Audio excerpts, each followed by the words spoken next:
ndova ku Blue Dike ndawe namazifeshonzi sodzanasika talisi my love boy party breaking my love boy pine kuchitwa nonoda rancho squeezera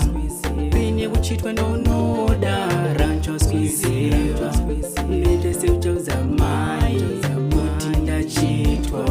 nite seuchauza mai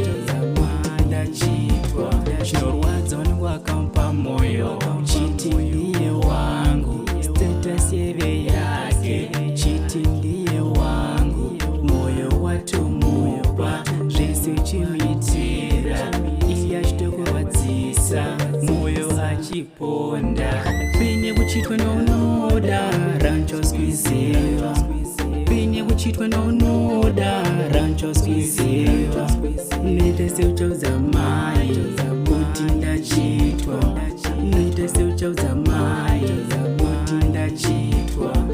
famba uchitora wega kuti ngachitwa kuitwarirwe moyo ihati breki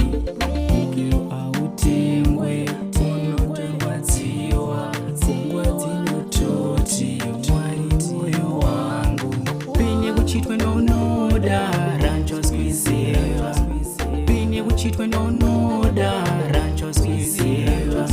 nite seuchauza mai kuti ndachitwa nite seuchauza mai kuti ndachitwa chinorwadza wangu akampa moyo chiti ndiye wangu status yeve yake chiti ndiye wangu moyo watumupa zvese chimitira iye achitokurwadzisa moyo achiponda pine kuchitwa nonoda rancho squeezera pine kuchitwa nonoda rancho squeezera nite seuchauza mai